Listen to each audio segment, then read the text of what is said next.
Bonjour, bienvenue pour cet atelier automobilité des Journées du futur organisé par l'Union nationale des présidents d'IUT et en présence du président de l'UNPUT. Merci Franck d'être là. Donc la première question que j'aurais envie de poser avant de présenter nos intervenants, c'est: y a-t-il une parité dans l'automobile? Vous avez tout de suite la réponse. Donc,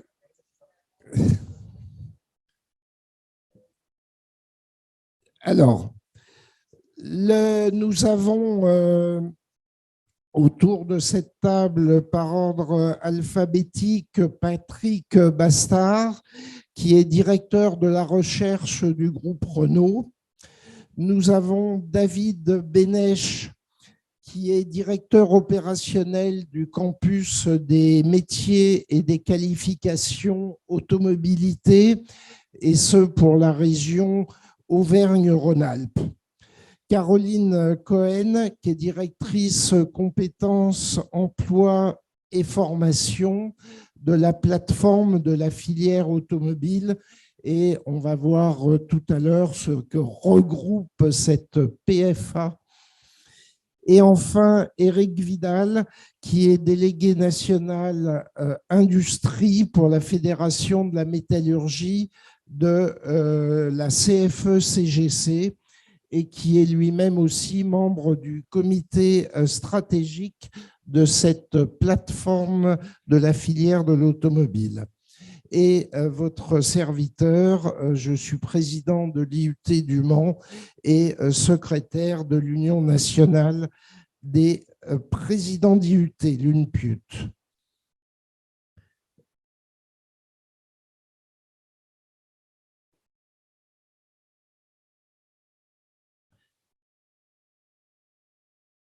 Alors, tout d'abord, je vais passer la parole à Caroline et je vais faire le machiniste pour passer les vues au fur et à mesure de votre intervention.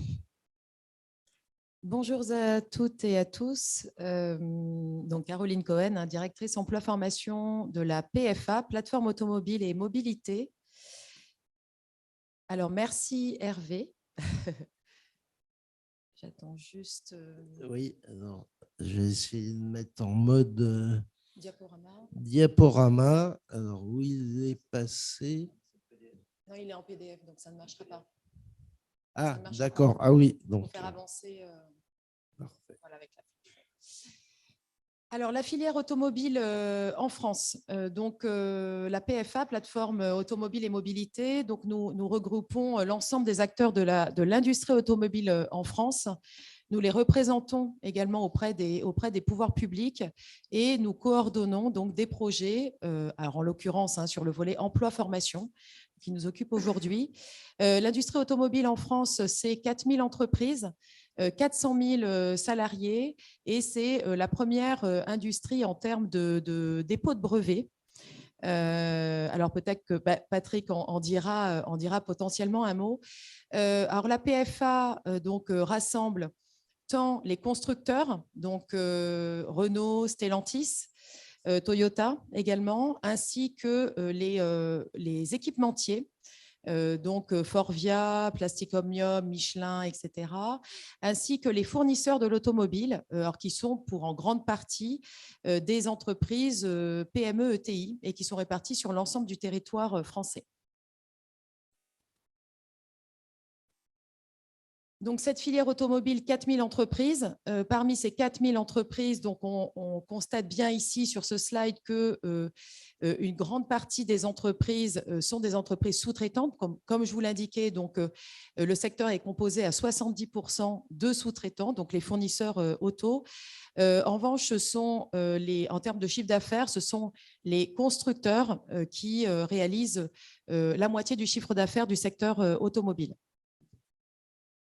Oui, juste une question, la différence entre fournisseurs et équipementiers, donc entre périphérie et équipementier. C'est au niveau de la chaîne de valeur, au niveau de la filière automobile, les rangs 2, 3, 4.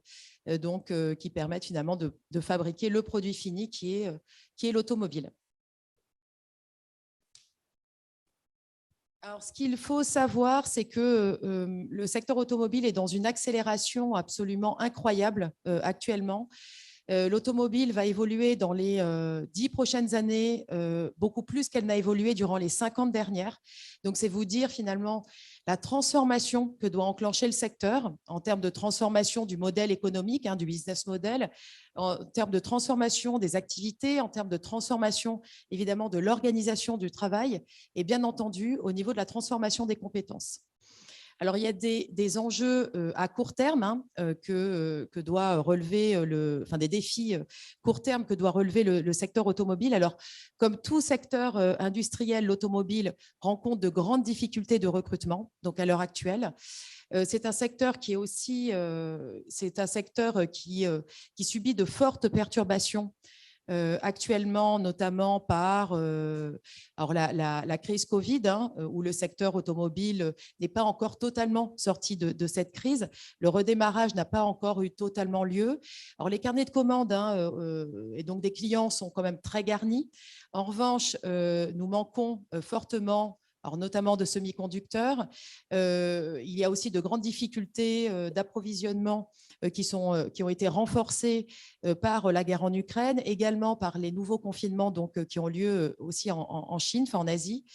Donc des difficultés structurelles, mais surtout aussi conjoncturelles actuellement, qui font que l'enjeu de compétences est absolument indispensable à relever aujourd'hui et pour demain pour assurer une compétitivité du secteur automobile.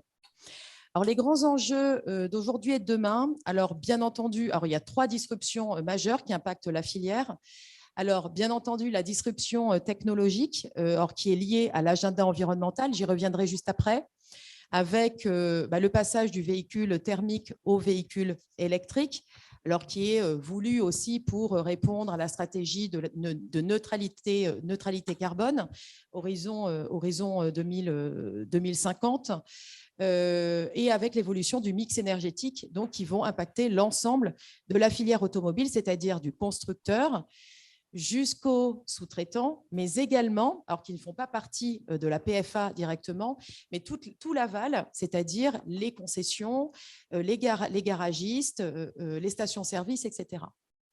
Il y a également une disruption numérique avec l'émergence du véhicule connecté, véhicule intelligent, autonome, et avec l'émergence de sujets tels que la gestion de la data, la protection de la donnée, donc détenue dans les véhicules, alors qui s'accélère bien entendu, mais qui permet de pouvoir aller vers des véhicules connectés, véhicules intelligents aussi pour assurer une plus grande sécurité des individus, mais également aussi potentiellement, et on l'abordera d'ailleurs juste après avec David, pour notamment aller vers des sujets visant à décarboner notre industrie, et notamment, je vais vous donner un exemple, comment finalement trouver des solutions pour décarboner l'industrie. La donnée peut être un élément absolument essentiel pour, par exemple, fluidifier le trafic et donc réduire les émissions de CO2.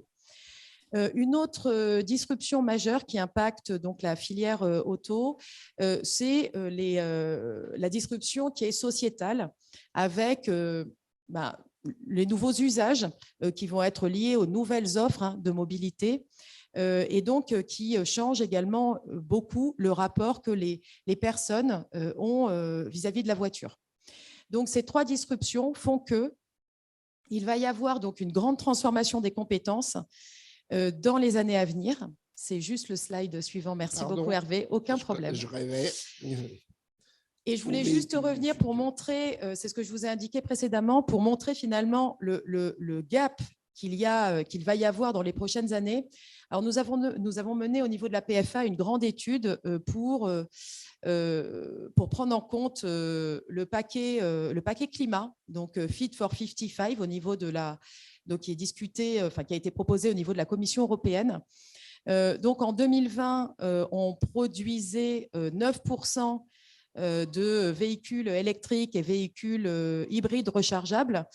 Et pour répondre aux exigences donc, de la Commission européenne et le Parlement, donc, il y a 10 jours, enfin, du moins les 27 pays de l'Union européenne ont validé, ont approuvé la proposition de l'Union européenne qui est de stopper la production, enfin la vente en France, en Europe, de véhicules thermiques à horizon 2035, ce qui fait que en termes de trajectoire, pour atteindre le 100% de véhicules électriques en 2035, nous allons donc devoir passer de 9% en 2020 à en 15 ans, 100% en 2035, avec en termes de transformation, 38% de véhicules électrifiés, donc véhicules électriques et véhicules hybrides rechargeables en 2025 et 70% en 2030. Donc, un impact en termes de transformation des compétences qui est tel que nous devons aussi tous nous mobiliser, l'ensemble de l'écosystème pour trouver les solutions, pour accompagner l'ensemble de ces changements.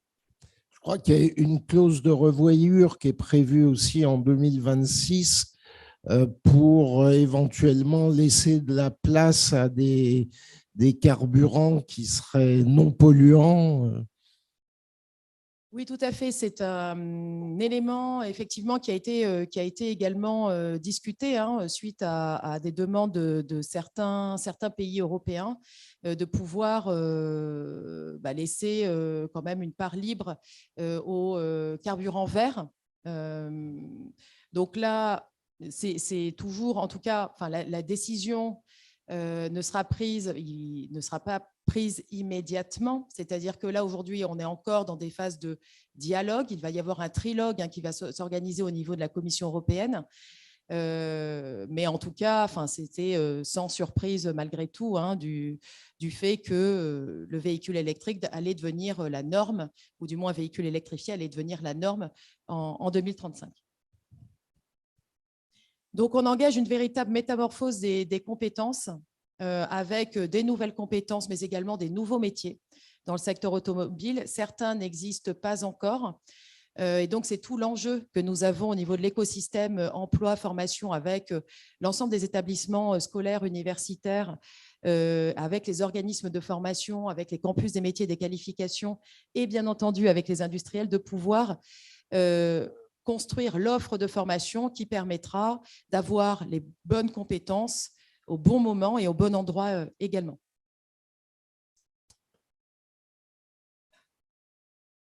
Alors, pour avoir les bonnes compétences au bon endroit et au bon moment, bien entendu, il est important de pouvoir être attractif. Alors, on avait besoin, avant de mettre en place un plan de communication et d'action ciblé donc auprès des jeunes, notamment pour les attirer vers les filières de formation d'une part et ensuite vers les métiers du secteur automobile, de savoir ce que nos cibles pensaient du secteur automobile. Donc, nous venons de mener une enquête auprès de l'ensemble de nos cibles, alors les jeunes, les moins jeunes, les salariés du secteur automobile qui sont ambassadeurs d'ailleurs, qui peuvent être ambassadeurs ou non du secteur auto. Et c'est toujours très intéressant aussi d'avoir ce retour pour nous permettre, derrière, de pouvoir travailler sur la qualité de vie au travail et d'aller vers des dispositifs d'amélioration continue dans l'entreprise, parce qu'on sait que la qualité de vie au travail peut aussi être un levier très important en termes d'attractivité. En tout cas, donc on a interrogé également des femmes, on a interrogé des intérimaires, des demandeurs d'emploi, etc. Et voici donc les premiers résultats. Globalement, les 3/4 des répondants, donc toutes les cibles que je vous ai indiquées, ont une bonne ou très bonne image du secteur automobile, donc ce qui est quand même une bonne nouvelle pour nous, donc à hauteur de 75% des répondants, sachant que c'est une enquête qui a été menée avec l'Institut CSA, dont la réputation n'est plus à faire. Donc, c'était l'ensemble de la population française qui a été interrogée par biais via des redressements, mais ce sont 38 000 personnes qui ont été interrogées dans le cadre de cette enquête. On est donc derrière l'aéronautique et l'électronique, mais on le verra après avec Eric.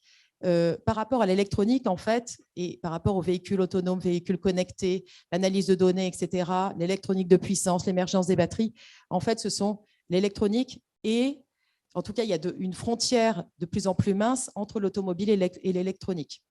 Donc, on a une image qui est à travailler, en tout cas, puisque au niveau en tout cas, on a une image qui est meilleure, hein, que l'ensemble des autres secteurs industriels. En revanche, on a un effort particulier à faire auprès des jeunes, puisque 75% donc, des répondants ont une bonne ou très bonne image du secteur auto. En revanche, pour les jeunes, c'est 9 points de moins.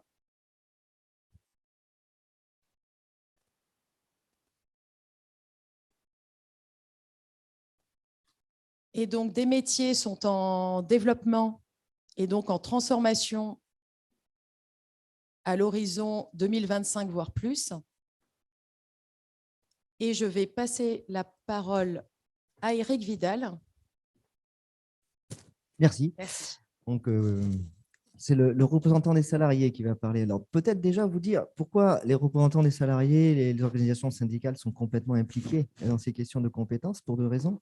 La première, c'est que l'observation des métiers dans les branches, c'est un processus qui existe depuis longtemps. Par exemple, cette planche est issue du travail qui est fait de manière paritaire au sein de l'Observatoire des métiers de la métallurgie, en sachant que le focus sur l'automobile, ça fait bien des années qu'on travaille dessus. Alors, ce qu'on va vous présenter là, c'est très robuste, c'est ça que je veux dire en introduction. C'est-à-dire, ça fait des années qu'on travaille sur ces sujets-là. Vous ne serez pas tout à fait surpris par rapport à ces métiers qui sont aujourd'hui en tension, qui sont des métiers aujourd'hui en développement, où il y a beaucoup de demandes du côté des employeurs et pas forcément beaucoup d'offres du côté des salariés. Donc, vous avez bien sûr dans toute la partie recherche et conception et innovation, recherche, là, vous avez énormément de choses côté ingénieur. Je ne vais pas tous les passer, hein, mais vous avez l'ingénieur électrochimie. Bien sûr, c'est pour répondre aux batteries. Et oui, la batterie, c'est de la chimie. Vous avez ensuite, très rapidement aussi, vous avez des choses autour de tout ce qui est ingénieur UX, UI. Donc, pour ceux qui connaissent bien ça, c'est tout ce qui est interface homme-machine. Comment l'automobile va s'interfacer aujourd'hui avec son conducteur, parce qu'on l'a dit, le conducteur aujourd'hui, demain, ne va peut-être plus conduire comme il conduisait jusqu'à présent. On a déjà fait disparaître le levier de vitesse et l'embrayage, quasiment. Hein. Donc, voilà, je pense pas. Il y aura d'autres choses qui vont arriver aussi. Donc, tout ça pour vous dire que ce que vous avez là sous les yeux, c'est un vrai document de travail sur lequel vous pouvez vous appuyer pour savoir demain les compétences qui vont être nécessaires et très, très demandées par le secteur. Ensuite, vous avez un métier qui est très important, mais qui est transversal à l'industrie, qui est autour de installer, maintenir. Parce que l'automobile, comme les autres endroits, sont à la pointe de l'industrie 4.0. Donc, la façon de concevoir, la façon de produire les voitures est en train de changer beaucoup. Et donc, là aussi, tout ce qui est maintenance de robots ou d'outils ou de robots collaboratifs, j'ai envie de dire, de machines plus intelligentes, est très, très demandé aujourd'hui. Donc là, les gens de maintenance, ils n'ont pas beaucoup de pain. Ils posent le CV et hop, tout de suite, ils sont happés. Et puis, vous avez encore aussi côté fabrication, hein, préparer et organiser. Là aussi, c'est en lien avec les nouvelles façons de fonctionner. Et puis, il y a ces 5 métiers dans le produit réalisé où on voit du monteur-câbleur. Monteur-câbleur, c'est à la fois pour les moteurs électriques, mais pas que.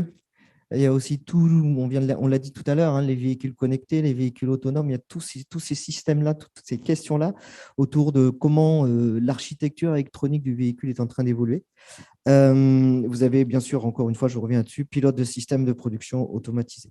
Sincèrement, je ne fais que survoler, mais simplement sur ces informations-là que vous avez, elles sont robustes, ça fait des années qu'on travaille dessus. Elles sont remises à jour en plus, assez régulièrement. En particulier, faire juste un tout petit focus sur l'électronique de puissance, parce qu'on en a parlé. Cette électronique de puissance qui est aujourd'hui en grande demande dans l'automobile.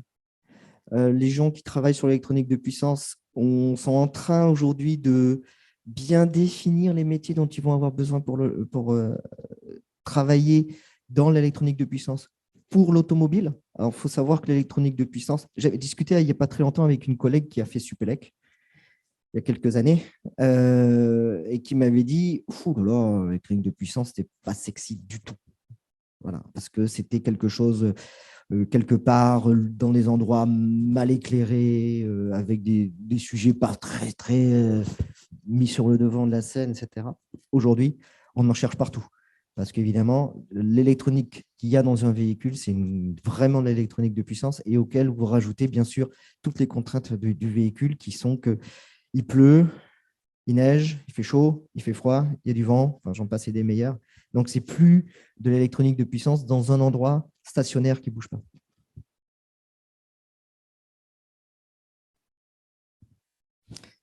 Alors, toujours les voilà, ça c'est pareil, vous pouvez prendre cette liste-là, elle est robuste. Vous voyez, on commencera par le big data. Là aussi, on en a parlé. Je peux vous dire que les gens qui demain seront capables d'analyser les données qui viennent des véhicules, ce seront des gens qui seront très recherchés par les constructeurs. Je me tourne vers mon collègue constructeur, mais c'est certain. D'accord. Je ne sais pas, je ne vais pas trop dire de bêtises. Il y a énormément aujourd'hui de CPU, hein, on va dire d'ordinateurs dans une automobile. Il y en a beaucoup plus que dans un avion. Toutes ces données-là, il faut les traiter. Et il peut y avoir pas mal de valeur derrière ça. Donc ça, c'est aussi des gens qui sont recherchés, qui n'existaient pas hier dans le périmètre de l'automobile. Là aussi, on a cette question, c'est le périmètre de ce que c'est que l'automobile aujourd'hui. C'est en train de beaucoup évoluer. C'est plus du tout la personne avec les ongles noirs d'avoir mis les doigts dans le cambouis. C'est en train de beaucoup évoluer. Voilà. Ensuite, bien sûr, je vous l'ai dit, électronique donc le big data, le logiciel, l'électronique du puissance, je viens d'en parler. La chimie, maintenant, je vous ai expliqué pourquoi c'est à cause des batteries. Vous avez aussi tout ce qui est, là on l'a vu aussi, expérience utilisateur, le numérique, et puis, bien sûr, la connaissance générale des nouvelles motorisations. J'ai envie de dire, on est un peu revenu il y a presque 100 ans dans l'automobile, où avant, pour faire avancer une automobile, c'était, j'ai envie de dire, l'imagination était au pouvoir. On pouvait avoir plein de systèmes différents. Il y avait des moteurs à alcool, il y avait des moteurs électriques, il y avait plein de choses, hein, n'est-ce pas? Donc, vous aviez même Panhard qui nous avait fabriqué dans les années 30 des moteurs, dans les années 20-30 et des moteurs sans soupape. Enfin bon, l'imagination était au pouvoir. On est exactement dans la même situation aujourd'hui. Donc là aussi, il faut avoir des gens qui sont en mesure de connaître beaucoup de technologies différentes pour faire avancer nos véhicules. Et puis, peut-être que ça va permettre d'ouvrir en tout cas sur la suite, qui est bien sûr un sujet dont on parle, à mon avis, pas assez, qui est l'économie circulaire. Donc, tout ce qui est en train d'arriver dans les demandes européennes, toute la partie d'empreinte carbone devient de plus en plus importante.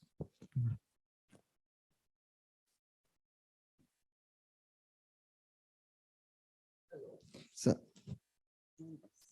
Non, ben je repasse la parole à Caroline et son propos sera suivi par un film d'origine Stellantis sur notamment les jumeaux numériques pour l'entraînement des personnes sur les chaînes de production. Merci Hervé. Oui, alors fort de la présentation d'Éric sur toute la transformation des compétences et donc les métiers notamment émergents. Depuis plusieurs années, l'automobile s'inscrit dans des projets en partenariat avec l'État, mais également avec les collectivités, notamment les régions, pour accompagner toutes ces transformations et fabriquer les compétences de demain. Et c'est dans le cadre de consortiums et dans le cadre des programmes d'investissement d'avenir. Donc, la PFA porte depuis 4 ans maintenant un projet à hauteur de 18 millions d'euros pour accompagner cette transformation de compétences avec l'ensemble de son écosystème. Donc, ce sont les entreprises en fonction des problématiques qu'elles rencontrent, de quelles compétences ces entreprises ont-elles besoin demain pour assurer leur compétitivité, voire certaines aussi pour leur survie. On parle aussi de cela dans le secteur automobile. De pouvoir travailler également avec les campus des métiers et des qualifications qui font le lien, et pour nous c'est extrêmement important qu'on ait aussi à nos côtés les campus des métiers et des qualifications qui font le lien entre, j'ai tendance à dire plutôt qui sont les hubs entre nos industriels et le monde académique.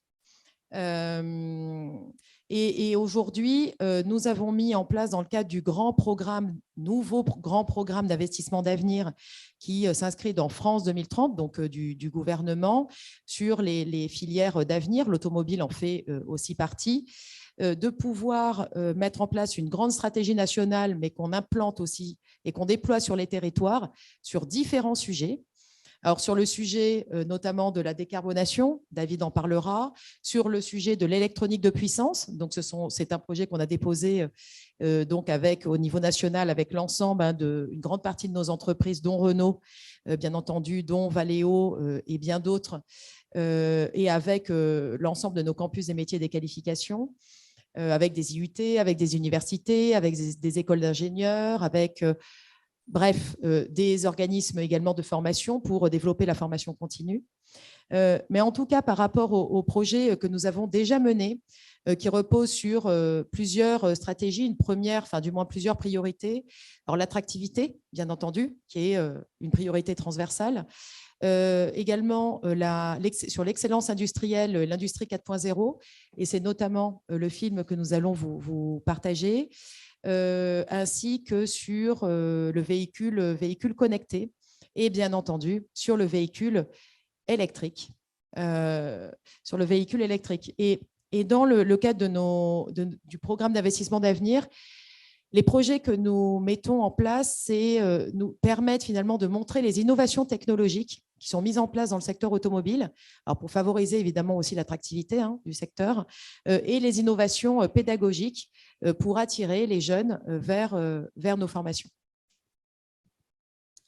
Merci Caroline. Donc je vais passer la projection du film. Alors, nous sommes au Matern Lab, à Sochaux, des lieux d'attractivité pour les jeunes, pour les startups, mais aussi pour les entreprises.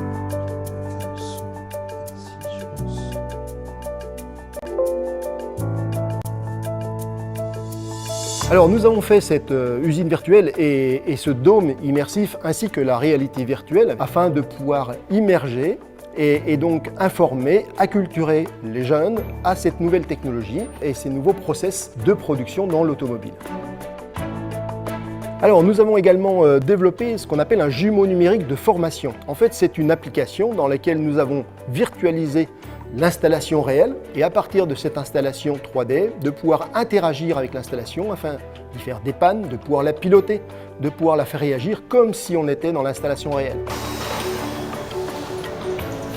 Il y a 2 ans, j'ai eu une formation sur le jumeau numérique Nomad. En fait, du coup, on retrouve tous les blocs qui constitueront un IHM dans la nouvelle usine. Et ça m'a permis de manipuler avec le simulateur des mouvements, du dépannage, du recyclage d'installation. Disons que ça permet d'assimiler et d'appréhender les installations avant même qu'elles soient réellement installées sur le site. L'intérêt des outils comme le dôme immersif que nous avons développé permettent de former aux gestes métiers, d'apprendre ces gestes-là dans un premier temps en virtuel et ensuite de le pouvoir utiliser en pratique. Ça apporte à la fois de la souplesse pour permettre de former les personnes et de la productivité puisqu'on est beaucoup plus rapidement opérationnel.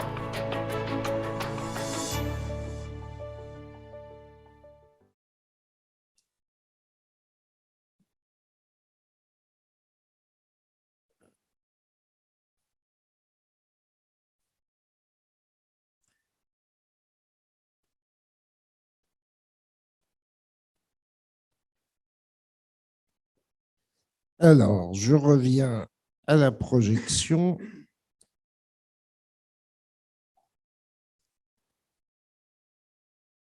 Quelle maîtrise technique, c'est parfait.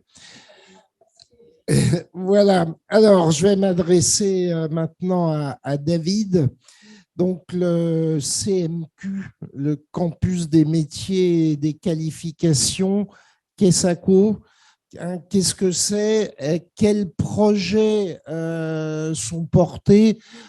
Caroline nous les a évoqués rapidement, mais si on peut en savoir un petit peu plus. Ouais. Alors oui, déjà pour préciser, effectivement, un campus des métiers de qualification, c'est un label qui est donné effectivement par l'État, donc effectivement par les quatre ministères, sur demande du recteur académique et du président de région. Voilà, donc il y a une demande qui remonte. Et donc, ça se positionne sur un écosystème Donc, nous, en l'occurrence, on est sur la filière automobile, donc amont-aval, donc sur toute la filière positionnée. Voilà, on est plusieurs CMQ à travailler sur le sujet en France. Je reviendrai dessus après. Voilà, on travaille donc sur une thématique, sur un territoire donné, donc avec des établissements du secondaire, du supérieur, donc, et tous les industriels, les laboratoires de recherche. Voilà. Et également avec les branches, la Direct, enfin la DRETS, voilà, tous les organismes Pôle emploi qui font partie de l'écosystème. D'accord. Et y compris les IUT. Voilà. Et bien sûr, les IUT. Voilà, on reviendra dessus parce qu'on a des projets justement qui sont faits avec les IUT. Donc, oui, les IUT font partie de l'écosystème. Il faut qu'ils prennent leur place. Le système est ouvert. Voilà, donc comme je disais tout à l'heure, on travaille effectivement, comme l'a dit Caroline tout à l'heure, voilà, on travaille avec la PFA au niveau national. Donc, on est 8 CMQ qui sont sur la filière automobile. Donc, avec certains qui sont beaucoup plus axés sur l'industrie, d'autres plus sur industrie et maintenance, enfin la partie aval de la filière. Voilà, ça dépend un peu des territoires et globalement les conjonctures voilà, de chacun. Les territoires en blanc, vous voyez, c'est des territoires, soit il n'y a pas encore de CMQ, alors souvent parce que soit la partie industrielle voilà, n'est pas très présente dans ces régions-là. Après, voilà, faire uniquement un CMQ sur la partie maintenance, pour l'instant, voilà, c'est quand même assez restreint vu que c'est essentiellement les concessionnaires. Voilà. Donc, souvent, les CMQ sont placés sur des régions qui sont assez fortes en termes d'industrie. Voilà, donc on a déposé, alors bien faire la différence, vous allez voir deux types de projets. Donc, le projet de type défini, donc on dépose alors pour préciser, on était déjà dans le PIA CE, dans le précédent PIA de la PFA, là, qui se finit effectivement fin 2022.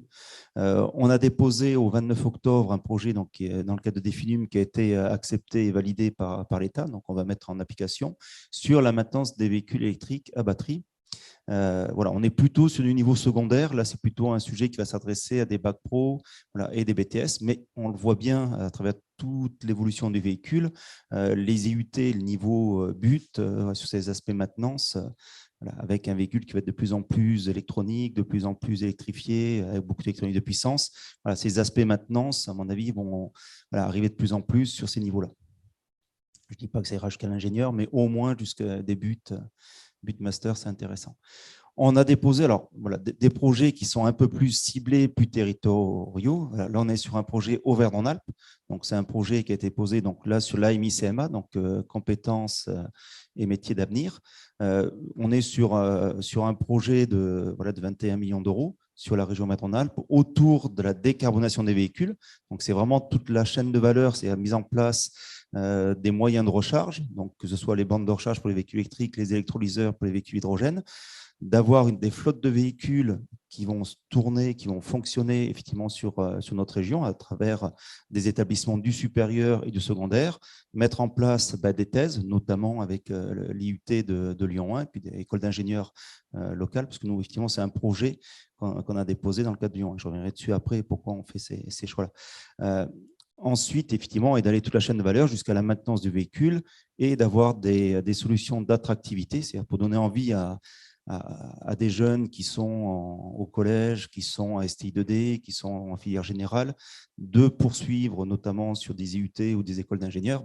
Il faut leur donner un peu de grain à moudre. Effectivement, on était dans ce projet-là, dans l'idée de mettre en place effectivement le premier Formula Student en France. Voilà, c'est une épreuve internationale pour l'instant, il y a dans beaucoup de pays, mais qu'il n'y a pas en France. Voilà.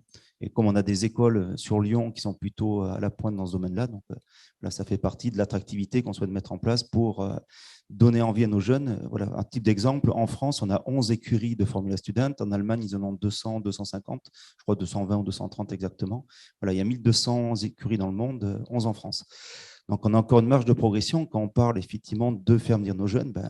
Voilà, là, c'est des épreuves, c'est des sujets où les jeunes se forment d'eux-mêmes en dehors de leur temps scolaire, pendant le temps scolaire, mais en dehors du temps scolaire, pour effectivement créer leur véhicule et faire des compétitions. Donc, c'est vraiment des compétitions d'ingénierie.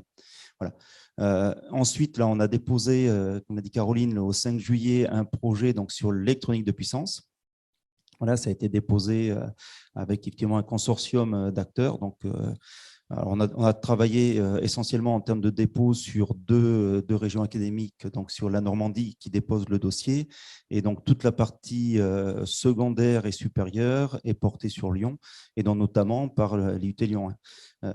Voilà. Donc, juste à titre de précision, alors pourquoi on travaille avec l'IUT Lyon 1? Alors déjà parce qu'ils font des choses, donc ils ont proposé des actions, on dit il faut des supports pour mettre les thésards, il faut des supports pédagogiques, donc on met en place des plateaux techniques qu'on équipe dans le cadre de ces écoles, qu'on soit école d'ingénieurs, IUT ou établissement du secondaire, et ensuite on met en place des projets, voilà, ça peut être en alternance avec des jeunes qui vont être en stage dans les entreprises, voilà, sur des sujets qui nous intéressent pointus avec les entreprises, voilà, qu'elles soient Renault, Stellantis, EFI, voilà, Valeo, voilà, de façon à développer.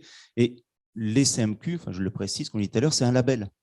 Donc forcément, quand on monte des projets, il faut quelqu'un pour déposer le projet. Voilà. Donc globalement, c'est plutôt les personnes les plus impliquées dans les projets, voilà, ceux qui ont le plus d'action, on se retourne vers eux pour effectivement faire porter le projet à la fin. Les CMQ, à part les quelques-uns qui sont associations et qui peuvent déposer leur propre projet, voilà. Après, il y a un problème de taille en fonction des projets. Là, c'est un projet de 18,5 millions d'euros qu'on a déposé. Voilà. Un projet effectivement déposé par 2 académies, mais avec une visée nationale. C'est-à-dire, comme l'a dit Caroline tout à l'heure, on ne va pas s'arrêter à la Normandie et à l'Auvergne-Rhône-Alpes. Les plateaux techniques qui vont être équipés, ça peut se faire sur Strasbourg, ça peut se faire sur Bayonne, ça peut se faire sur Brest, voilà, sur des villes qui vont être le plus proche possible des besoins en compétences des employeurs. C'est-à-dire que si les 10 usines, les futures usines ou on va dire gigafactories d'électronique de puissance s'installent, on va dire on va changer un peu de région en Bourgogne-Franche-Comté ou s'installe en Aquitaine, ben on fera en sorte de mettre en place des formations dans ces domaines-là le plus près possible des besoins de l'industriel. Merci David. Maintenant, je me tourne vers Patrick. Le groupe Renault, ça a peut-être des projets dans le cadre du véhicule électrique, de la batterie solide, de l'hydrogène et au-delà du produit, sur tout le système de production. On a vu le film sur l'usine 4.0. Je suppose que le groupe Renault a ses projets aussi en la matière. Oui, bien sûr. En fait, déjà dans un premier temps, je voudrais juste confirmer tout ce qui a été dit par Caroline auparavant, c'est-à-dire qu'on est vraiment en train de faire face à deux vraies révolutions, hein. La première, c'est la transition énergétique, et puis la deuxième, c'est la transition digitale. Donc ça a été fort bien expliqué, et ce qu'il faut que vous ayez en tête, c'est qu'une seule de ces deux révolutions suffirait à transformer notre industrie automobile de la cave au grenier. Une seule. Et ce n'est pas une, c'est deux en fait, qu'on doit gérer actuellement, ce qui vous montre en fait l'ampleur de la transformation de cette industrie qui se transforme à une vitesse absolument inouïe, absolument inouïe. Et en dénominateur commun de tout ça, il y a en effet la transformation des usages eux-mêmes, puisque à la fois le numérique et l'électrique conduit à des usages différents de la voiture. Une voiture électrique, ce n'est pas exactement une voiture thermique dans laquelle on aurait juste changé le système de motorisation. C'est beaucoup plus que ça.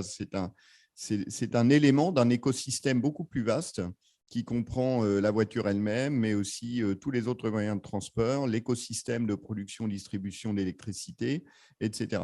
Donc, en fait, c'est vraiment à la fois une révolution technologique par l'électrification d'une part et puis par le numérique d'autre part, mais c'est aussi une transformation d'usage et c'est aussi la capacité de notre industrie à intégrer un écosystème différent et à créer un écosystème différent qui crée de la valeur.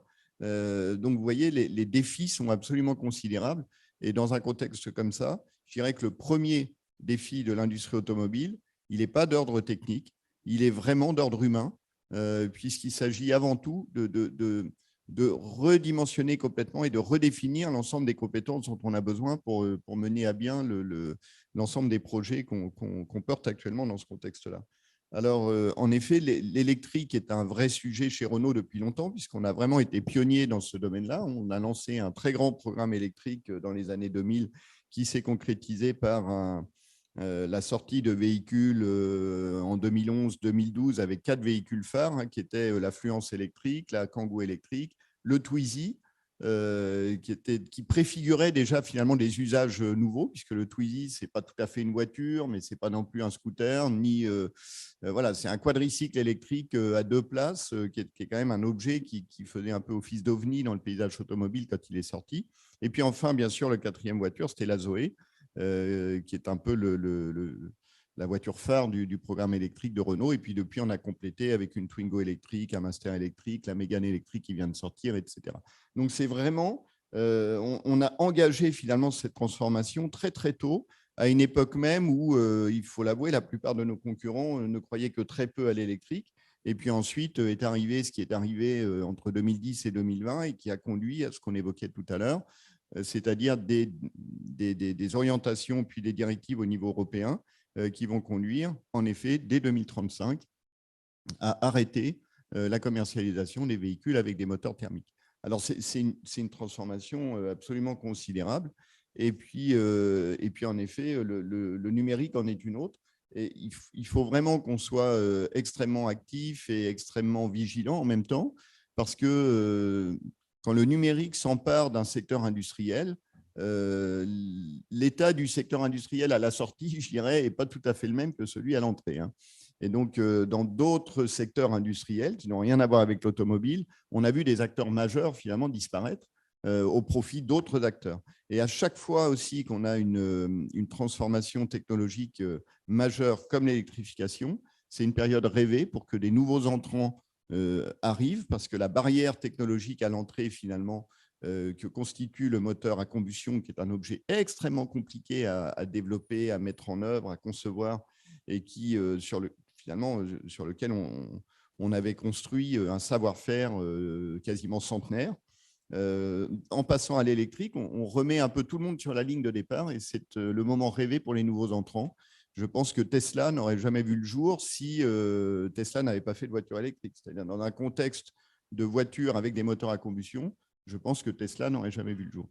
Donc, c'est pour nous une période absolument incroyable. Moi, je trouve que c'est une chance inouïe de travailler dans l'automobile aujourd'hui, parce que voilà, c'est une période fabuleuse de transformation. Mais on a bien conscience tous aussi que c'est une période compliquée et une période dangereuse, quoi. Donc voilà, c'est peut-être le danger qui fait l'attrait aussi de la période. Mais en tout cas, ce n'est pas une période où on ronronne. Ça, je peux vous garantir que ça cogite beaucoup. Et puis, ça donne lieu aussi à beaucoup de projets. Je pense que cette période, elle a aussi conduit, et c'est aussi le sens de la PFA, l'écosystème industriel de l'automobile à mieux s'organiser pour mieux travailler ensemble, parce qu'on est parfaitement conscient qu'on ne pourra pas faire tout seul, et qu'une grande partie de la valeur ajoutée, de la valeur, va venir de la capacité à collaborer. Collaborer entre nous, industriels de l'automobile, mais aussi collaborer avec des acteurs académiques, parce qu'on a vraiment la conviction que la valeur se crée au carrefour en fait, du monde industriel et du monde académique. Et ça, c'est quelque chose qui est vraiment important. C'est quelque chose que nos concurrents allemands, d'une certaine manière, ont mieux compris que nous, plus tôt ou mieux, je ne sais pas comment il faut le dire. Mais en tout cas, ils ont développé cet écosystème à la croisée des chemins industriels et académiques qui leur permet, en effet, de développer de la valeur, de créer de la valeur. Et nous, il faut qu'on fasse… Alors, je ne dis pas qu'on ne le fait pas, parce que les liens entre le monde académique et le monde industriel existent aussi en France, et depuis longtemps, mais on peut faire mieux. On peut faire mieux, et il faut qu'on ait, à la fois dans le monde industriel et dans le monde académique, une vraie compréhension de ce que l'autre peut apporter, en fait. Et ça, je pense que c'est assez fondamental. Donc, c'est aussi un message que je voulais passer, parce que ça me paraît être le bon endroit. Merci. Je vais me prendre maintenant pour le Petit Prince et demander à mon aviateur de droite, dessine-moi un cadre de demain. Merci bien. Alors, avant de dessiner le cadre, je vais quand même, en prolongement là, de ce qui vient d'être dit, il est important aussi de voir tout ce que nous, on appelle la formation continue. Vous avez compris que les gens qui travaillent aujourd'hui dans l'automobile, demain, ils ne vont pas avoir les mêmes compétences, ils ne vont pas avoir les mêmes métiers. En revanche, ils ont une chose qui met beaucoup de temps à être acquise, qui est la connaissance du monde automobile. Ou si je résume, c'est compliqué de trouver des gens en électronique de puissance. C'est peut-être intéressant d'aller prendre des gens de l'automobile et de les amener à l'électronique de puissance plutôt que d'aller chercher des gens de l'électronique de puissance et les amener à l'automobile. Mais pour faire ça, il faut prendre des gens qui sont aujourd'hui dans les entreprises. Donc, c'est pour ça que je passe ce message aussi sur la partie formation continue. Aller chercher des gens qui sont aujourd'hui déjà dans l'emploi et de leur donner des possibilités de formation certifiante dans le meilleur des cas pour que justement derrière, ils puissent continuer dans le métier qui les passionne et qui est l'automobile. Mais je peux répondre au dessin. Hein. Je voulais juste rebondir sur la formation continue parce qu'au niveau des IUT, dans le cadre du nouveau diplôme qui a été développé, le bachelor universitaire de technologie, il est organisé par bloc de compétences, ce qui permet le transfert de formation, aussi l'activité de formation dans le cadre de la formation continue. Donc, je voulais insister sur ce point. Mais bien évidemment, je reste preneur de mon dessin. Alors demain, vous avez compris que tous les métiers, y compris l'encadrement, aujourd'hui, ils changent énormément. Déjà, je pense que le cadre dans l'automobile, on va rester dans l'automobile, je pense que déjà l'encadrement dans l'automobile doit être d'abord extrêmement curieux des nouvelles technologies. Il faut être en mesure de suivre ce qui est en train de se passer. Après, vous avez un deuxième point qui est aussi toujours, on va dire, rester extrêmement curieux. C'est tout ce qu'on appelle, on va dire, l'industrie verte, le verdissement. Toutes ces questions-là qui vont arriver, il faut absolument que demain, dès aujourd'hui, l'encadrement s'en saisisse pour comprendre ensuite toutes les implications qu'il va y avoir. Hier encore, il y avait la PFA organisé un webinaire extrêmement important, à mon avis, sur tout ce qui est CO2, tout ce qui est empreinte carbone. Et on se rend compte qu'aujourd'hui, quand vous êtes, par exemple, chef de projet, parce que l'encadrement, c'est aussi les projets, il faut que quand vous êtes chef de projet d'un objet, vous ayez en tête aussi comment je vais calculer l'empreinte carbone de cet objet. Parce que déjà, certains constructeurs non français, on se détend, demandent le niveau d'empreinte carbone de telle ou telle pièce fabriquée par le fournisseur. Déjà. Et oui, parce qu'après, quand ils agrègent aussi leur empreinte carbone, ils veulent afficher un véhicule qui n'est pas une grosse empreinte carbone. Vous voyez.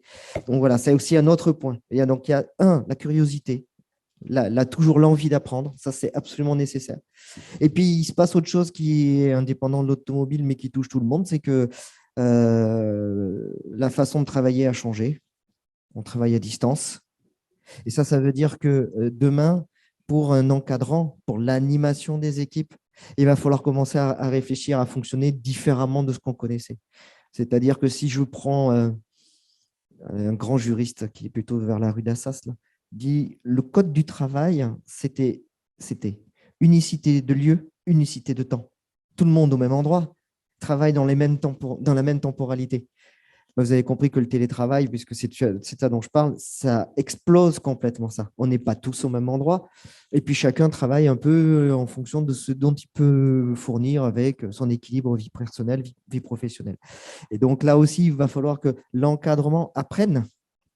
Et là, pour l'instant, je n'ai pas vu beaucoup de livres sur la question. C'est-à-dire que là, il va falloir apprendre en marchant, mais apprenne à entraîner les équipes, à tirer la performance des équipes avec des codes qui ne sont plus ceux qu'on a connus depuis bien longtemps. Maintenant, vous n'avez plus votre équipe là tout de suite.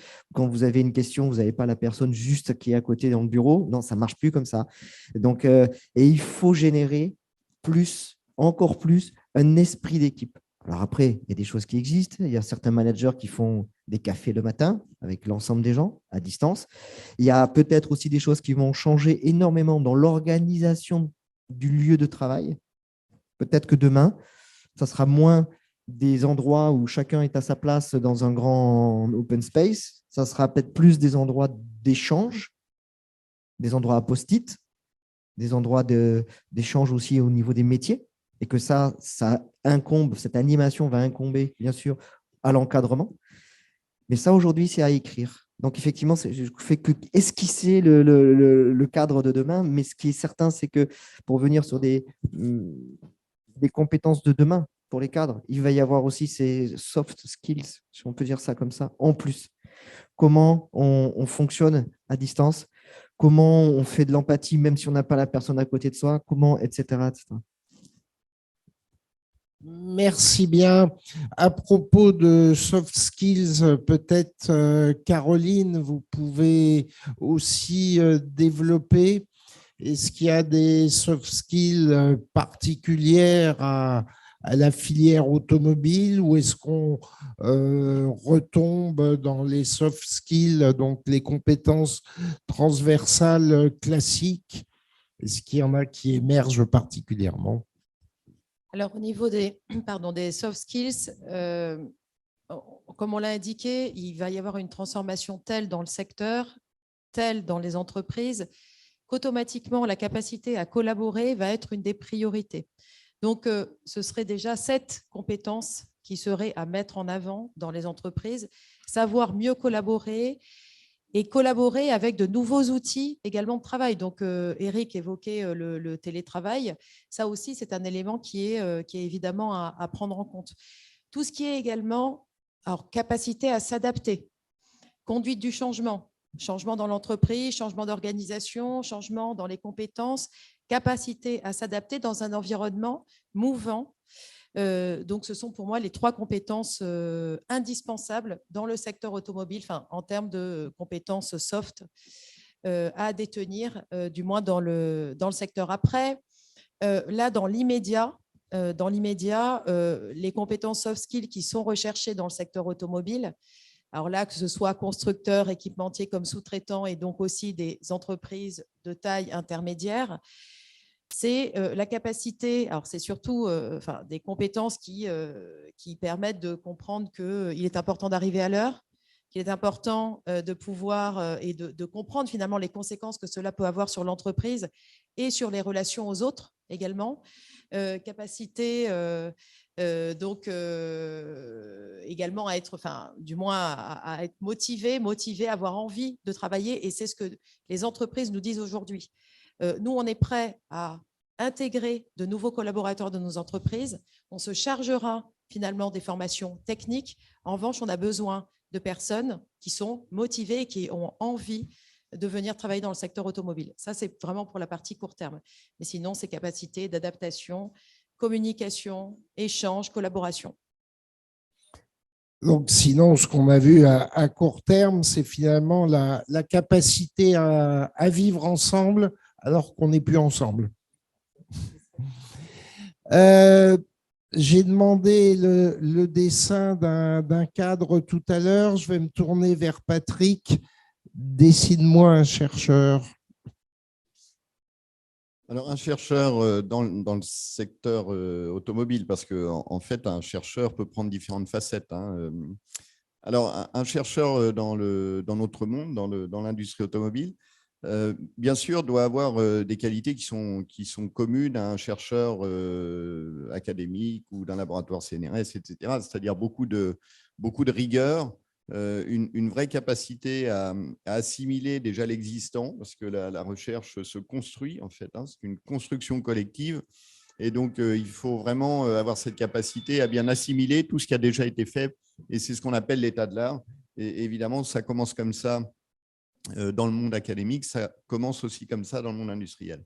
Et à partir de là, il faut évidemment des gens qui soient curieux, qui soient créatifs, qui aient une certaine autonomie.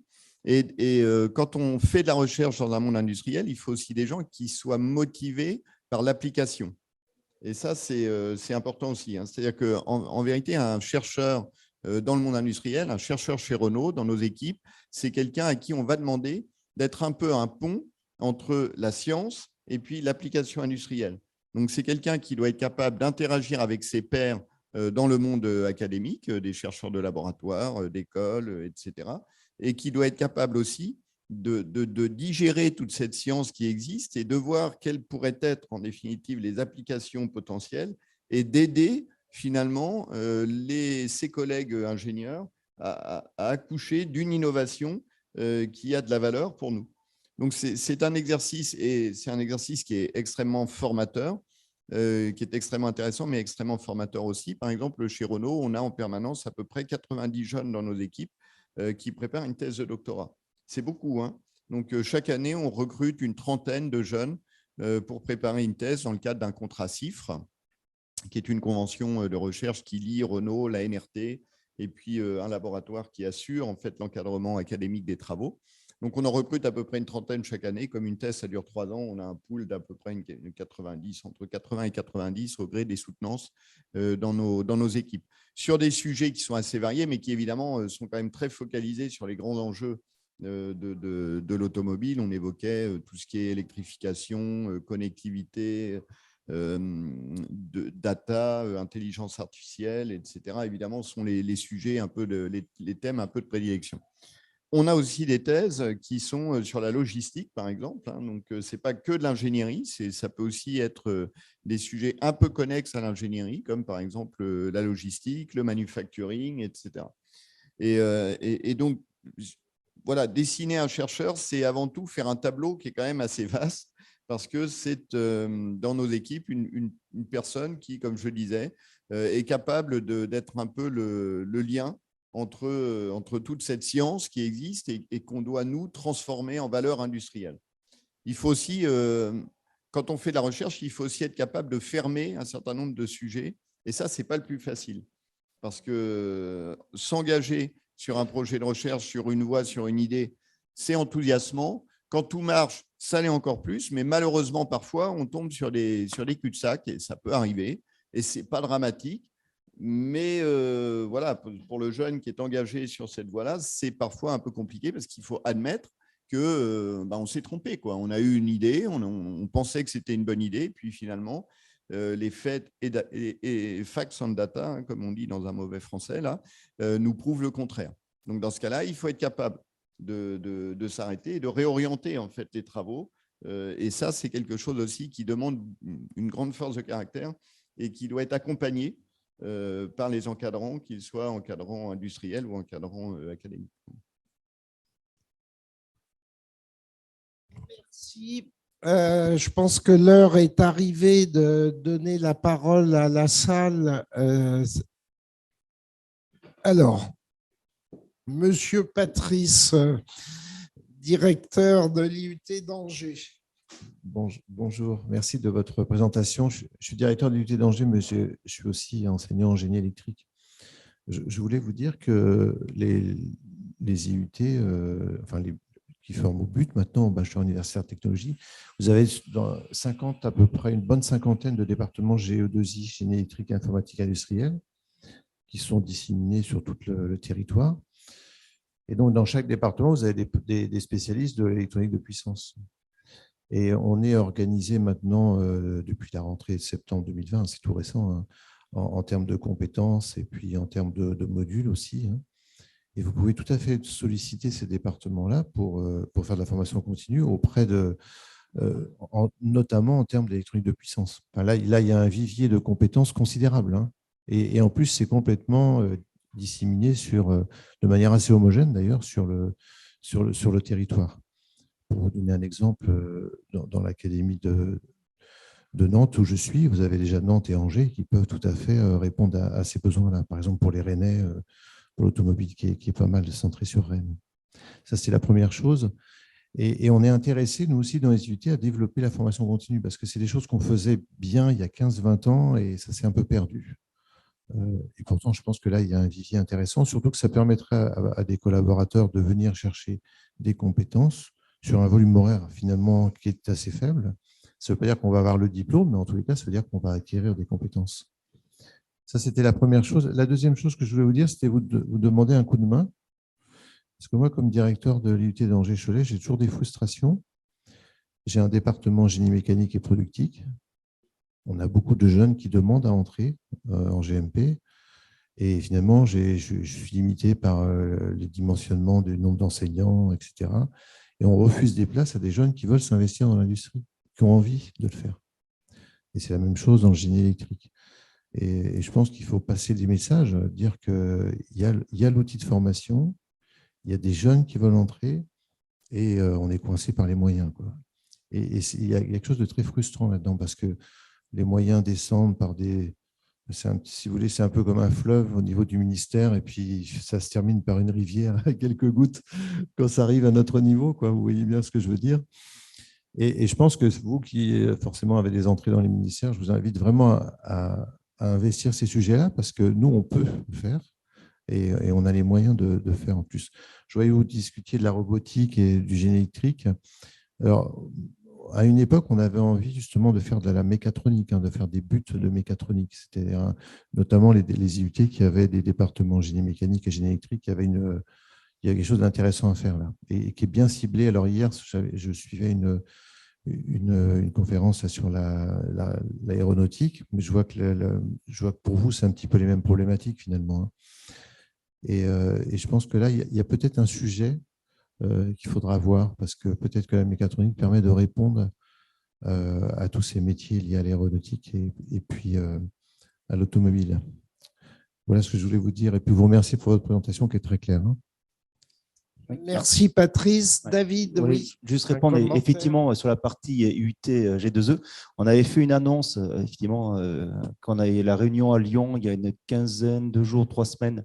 Voilà, effectivement, on avait bien dit qu'on travaillait sur l'électronique de puissance et que c'était un département qu'on avait vraiment ciblé. Et puis effectivement, après, je pense qu'Alice Harry a dû vous faire à peu près à tous une communication comme quoi on cherchait du monde et que forcément dans le déploiement, si on a le projet de FOREP V2030, effectivement, on aura besoin de toutes les bonnes volontés pour le dire, parce que pour travailler sur le sujet. Voilà, il faut être clair, je dirais, l'automobile, c'est de plus en plus de métiers différents. Si c'était plus un gros moteur avec des spécialistes moteurs et puis on faisait un peu de chaîne de traction, tout ça autour, là maintenant, il y a beaucoup d'électronique, il y a beaucoup d'électronique de puissance, on peut dire électrotechnique. Voilà, tous ces métiers-là, il y en a de plus en plus et c'est d'autres compétences. On va sur d'autres métiers. Avant, on était sur des thermiciens, beaucoup. Voilà. Donc, on change on va dire, de métier. On a besoin de toutes les volontés, de tous les départements. On avait beaucoup d'écoles d'ingénieurs qui étaient déjà sur ces sujets, donc ça peut être très difficile de les mobiliser. On avait tout le secondaire. Alors, il n'y a plus beaucoup d'électronique de puissance dans le secondaire, mais sur tous les métiers, maintenance des véhicules, c'était très clairement identifié dans un certain nombre de métiers dans le secondaire, Bac Pro, BTS. Là, sur la partie IUT, l'ouverture avec le but et puis une partie, entre guillemets, colorable, qu'on peut faire, ça c'est la partie qui nous intéresse. On ne va pas demander à tous les IUT de faire de l'automobile. Par contre, dans vos programmes spécifiques déjà que vous faites sur telle ou telle discipline, d'apporter quelques composants, quelques outils liés à l'automobile de façon à spécialiser, au moins que vos jeunes aient cette vision, qu'ils aillent faire effectivement après un stage, qu'ils aillent faire leur stage ou leur apprentissage chez Renault, chez Stellantis. Voilà, ça va les aider à conforter dans leur parcours professionnel. Puis derrière, ils vont alimenter la filière automobile. Important sur la partie continue, effectivement, la formation continue. Dans tous ces programmes, on a vraiment la volonté de mettre de la formation continue, mettre de l'interaction entre les entreprises et les organismes avec lesquels on travaille. Voilà, les portes sont grandes ouvertes parce qu'on a vraiment besoin de toute volonté pour transformer, comme l'a dit justement Eric, toute la chaîne, c'est-à-dire des salariés. Les nouveaux jeunes, il faut qu'ils soient bien formés, mais les salariés, il faut effectivement ne pas les laisser partir dans d'autres domaines. Il faut qu'on les garde dans notre filière, donc leur apporter les compétences manquantes. Et Patrice, si tu ne les as pas déjà, je pourrais te passer les coordonnées de la collègue de David qui œuvre pour l'automobilité à la CMQ des Pays de la Loire. Alors, il y avait Franck, et après, je vous passerai la parole. Franck, donc président de l'IUT de Tours et président de l'Union nationale. Oui. Alors, à Tours, on n'a pas de GMP, donc génie mécanique. En revanche, on a bien un GE2I, donc génie électrique et informatique industrielle. Donc ça, mais c'est pas sur ce point. C'est dire effectivement, ces journées, ces 2 jours, c'est comme ça qu'il faut le voir. C'est un lieu de rencontre pour échanger, justement, prendre les contacts et avancer dans ce sens. C'est vraiment ce qu'on a voulu, faire rencontrer le monde académique avec le monde de l'entreprise, c'est ça. Et ce que je voulais, c'est pas rappeler ça, je le redis là, mais c'est surtout dire, puisque Hervé m'a présenté tout à l'heure par rapport à ça, mais il n'y a pas que moi dans la salle, il y a également Martial Martin, qui est le président des directeurs en fait d'IUT, donc la partie opérationnelle, et donc qui est à l'écoute aussi de tout ça, parce que ça veut dire que ce qu'on peut retranscrire par rapport à un besoin tel que c'est être exprimé, une proposition sur un IUT ponctuel, mais en fait, en réalité, là, on a possibilité de le relayer au niveau national et de faire évoluer nos programmes en ce sens. C'est pour ça qu'on est là. C'est pour ça que cette approche avec ce nouveau diplôme par compétences, on entend l'aspect formation continue et l'aspect évolution justement des compétences par rapport à vos besoins. Et c'est vraiment l'objectif de tout ça. Oui, parce que sur l'automobile, on est quand même un domaine spécifique, la massification est quand même très importante. C'est-à-dire qu'à partir du moment où ça démarre, on passe voilà, de quelques salariés à rapidement des dizaines de milliers de salariés à gérer en transformation de compétences. Donc, voilà, on n'est pas sur des petites filières. Enfin, les chiffres ont été présentés au départ, il y a beaucoup de monde. Nabil Léger, directeur de l'IUT de Roanne. Simplement pour rajouter à ce qu'a dit David Benech, en faisant référence au colloque formation continue et alternance des IUT qui a eu lieu à Lyon, et Ali Sari, que vous avez cité, qui est le président de l'Assemblée des chefs de département GE2I, où il y a eu une présentation à la fois des campus, des métiers, et puis des appels à projets, donc, qui sont portés aussi par un certain nombre d'IUT qui sont intégrés, donc des choses qu'on fait. Après, sur la particularité, moi j'ai des remarques et puis après j'ai une petite question par rapport sur des chiffres de la présentation. On a des BUT divers, on a à la fois l'approche par compétences et surtout l'adaptation locale qui représente 30% dans nos programmes et qui peuvent être vraiment adaptés sans avoir, là on a peut-être une petite divergence, à créer une nouvelle spécialité mécatronique, etc. Alors, dans mon IUT, on a un département génie industriel et maintenance qui est à cheval entre génie mécanique et productique et GE2I avec un chapeau de maintenance et qui fait de la mécatronique. Donc, c'est pas la question simplement d'une nouvelle spécialité, c'est la question comment on travaille. Et là, on a aussi besoin de vous. Bon, il y a un thème sur le mécénat entreprise, mais je pense que votre participation dans nos formations est très importante et on en a besoin. Et c'est une vraie difficulté aussi pour nous. Alors, peut-être dans les IUT qui sont dans des sites loin des métropoles, et c'est quand même la majorité des IUT qui font que cet aménagement du territoire, en tout cas de l'enseignement supérieur technologique, et qui va du bac+1 jusqu'au bac+5, y compris avec les IUT, est quelque chose qui fait la richesse de ça. Mais on a besoin de vous pour venir participer et animer un peu et donner. Et c'est ce qui fait que, bon, je dis les gamins, que nos étudiants vont avoir des schémas ou reconstruire des schémas qu'ils ont a priori et découvrir sur la curiosité. La question que j'avais, c'est par rapport aux chiffres, parce que j'ai vu qu'en 2025, c'est 38% de production, c'est ça, de véhicules électriques ou hybrides rechargeables. C'est tenable, ça, d'un point de vue actuellement? Cet objectif-là, ce que vous affichez là, c'est quelque chose qui sera tenable en termes de production, de chaîne de production et de qualification? Alors, sur la question, non, je laisserai répondre. Après, sur la partie, relation école-entreprise, dans tous ces programmes qu'on fait, les entreprises, effectivement, donnent du matériel, mais donnent beaucoup d'ordres d'experts.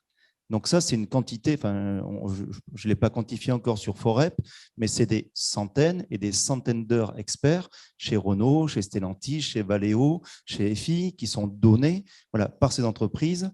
Et après, il va falloir effectivement qu'on trouve des EUT, des écoles d'ingénieurs, pour mettre en œuvre ces heures d'experts par la formation de formateurs ou la formation dans les formations. Et sur tous les domaines, comme je disais là, c'est ce qui est très complexe, c'est qu'en fonction de vos spécialités, c'est de mettre le bon expert en fonction de vos spécialités en face. Et c'est le but de ces PIA, c'est de le mettre en place. Voilà. Et je laisse répondre à l'autre question, je ne sais pas. Oh ben la réponse elle va être rapide. Oui, c'est tenable. Hein. Les chiffres là sont tout à fait crédibles et on fait tout ce qu'il faut au niveau industriel pour y arriver.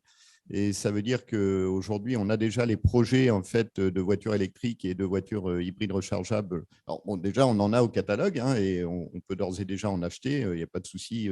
C'est déjà, on est sorti du marché de niche, en fait. Hein. On est vraiment rentré dans le marché de production de masse de ces véhicules.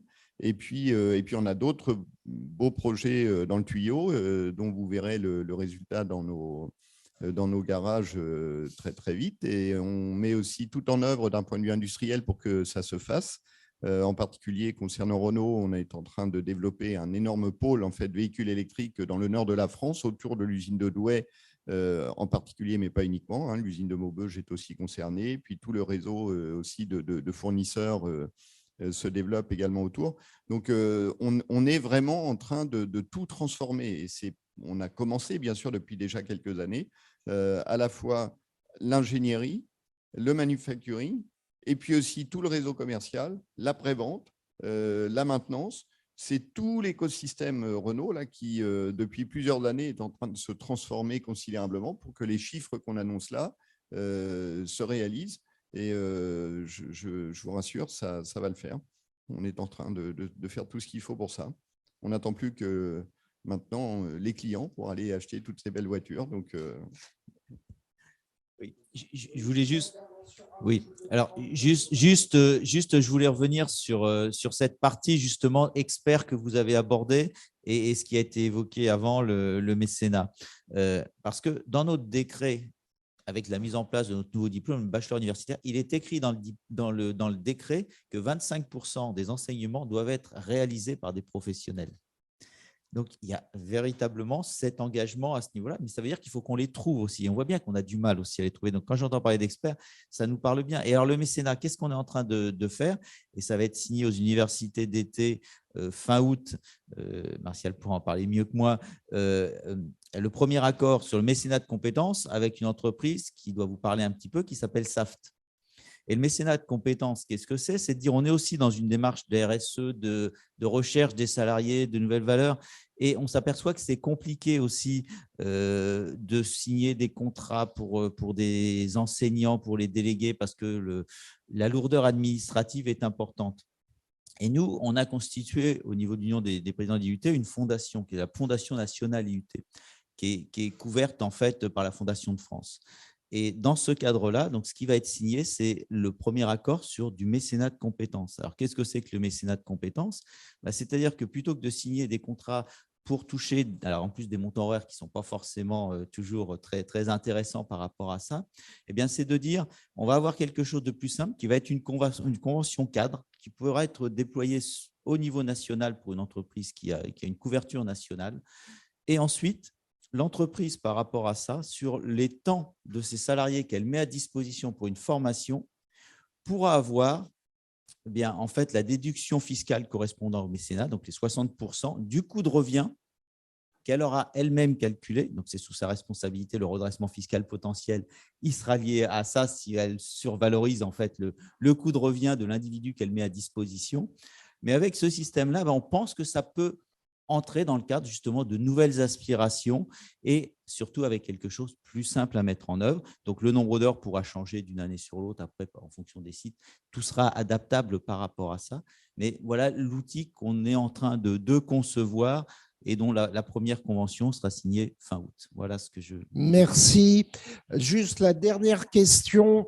Alors, moi, je voulais vous remercier. J'avais juste un point à vous signaler, c'est que je suis à l'IUT de Cachan. Il y a un festival de robotique où je vous invite à aller voir. Il y a pas mal de roboticiens, il y a ABB par exemple, etc. Et là, vous allez pouvoir voir plein de jeunes. C'est un festival qui est ouvert, c'est en juin. Je vous invite à y aller. C'est à Cachan, c'est au sud de Paris, accessible avec le RER B quand il n'est pas en panne. Et ça, c'était ma remarque. Et du coup, vous allez voir que en fait, les IUT, ils bougent en fait. Et c'est un festival qui était avant fait à Bourges et qui a dû s'arrêter pour des problèmes économiques et que Cachan a repris. Ce que je voulais vous dire aussi, c'est qu'il y a beaucoup d'universitaires puisque les IUT dépendent de l'université. Donc, il y a beaucoup de blocs de compétences qui peuvent aller avec notamment des enseignants-chercheurs qui viennent enseigner dans les IUT. Donc, n'hésitez pas aussi à aller contacter vos IUT. Là, on a cité les GE2I et les GMP. N'hésitez pas aussi à les contacter, sachant qu'ici, c'est organisé par des présidents d'IUT. Et les présidents d'IUT, ce sont des gens qui sont bénévoles, qui sont dans des sociétés. Donc, n'hésitez pas aussi à les contacter parce que c'est un réseau qui est aussi intéressant. C'est souvent des gens qui tiennent beaucoup à leurs IUT et qui les promotionnent. Et j'avais juste, moi, une question, mais qui va sûrement être rapide. c'est que je me pose la question de la parité. Je fais partie d'une association qui milite pour la parité au niveau de la sécurité, du numérique, etc. Et donc, du coup, je voulais savoir un petit peu vos impressions. Alors, je vais plutôt m'adresser à vous, madame, mais sur vos impressions sur est-ce que ce métier-là donne envie aux femmes. Voilà. Oui, alors le sujet de la parité est un sujet évidemment important dans le secteur automobile puisque nous avons aujourd'hui 23% de femmes dans le secteur auto, ce qui est un peu en dessous de la moyenne nationale au niveau industrie. D'où l'intérêt finalement de l'enquête qu'on a menée pour savoir quelle est la perception que les filles ou les jeunes filles ont aussi du secteur automobile, pour avoir des actions ciblées auprès d'elles et leur montrer que finalement, comme le disait Eric, les métiers dans l'automobile, ce n'est plus les mains dans le cambouis, etc. On est sur des métiers qui vont, métiers de l'électronique, métiers de la chimie, métiers très différents également. Il y a des métiers aussi, les fonctions support, marketing et autres. Donc, et qu'on a besoin de femmes dans le secteur auto. Alors, on met en place différentes actions avec des associations. Alors, Wave, une association qui travaille avec nous pour favoriser la mixité dans les entreprises automobiles. Donc, pour mettre en avant des femmes qui ont réussi dans le secteur automobile et susciter des vocations. Et également avec l'association que vous connaissez certainement, donc Elle Bouge. Donc pour parler des métiers du secteur auto et donner envie aux collégiennes et lycéennes de s'orienter vers les filières de formation du secteur automobile.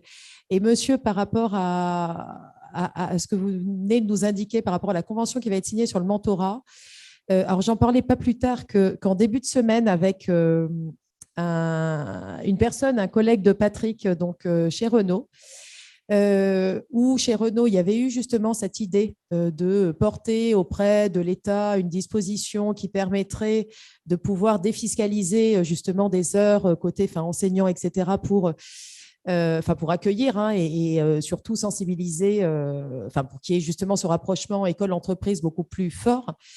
En tout cas, nous, on est évidemment très partants pour aller vers un dispositif de ce type-là, puisque ce qu'on envisageait, c'était potentiellement de l'expérimenter dans une région, là, à partir du mois d'octobre. Vous avez le support tout trouvé avec la Fondation nationale des IUT. Juste pour poser un petit mot par rapport à tout ce qui peut être mécénat, tout ça, l'intérêt de le faire dans le cadre des projets, c'est qu'on a des effets de levier qui sont mis en place par l'État. C'est-à-dire qu'en fait, tout ce mécénat qui est fait en place par les entreprises permet d'avoir ces 30% globalement des fonds des PIA et l'État met 70%. Et avec les 70% que met l'État, ça permet d'équiper les plateaux techniques, de faire des formations de formateurs, de créer de la ressource pédagogique. Donc, voilà, c'est vraiment, il y a intérêt à lier les deux. Après, il faut que les stratégies correspondent aux stratégies de France 2030 de l'État. Et après, comme vous avez pu voir sur les projets, on a des projets nationaux et puis après, on a des projets très spécifiques sur des IUT ou sur des écoles d'ingénieurs spécifiques à des thématiques qu'elles possèdent en interne ou qu'elles veulent développer. Donc, les deux types de projets sont possibles. Merci. Il est maintenant temps de mettre fin à cet atelier. À nouveau, un grand merci pour tous nos intervenants et intervenantes. Voilà, et merci à vous d'avoir assisté et d'avoir aussi contribué par vos questions à cet atelier.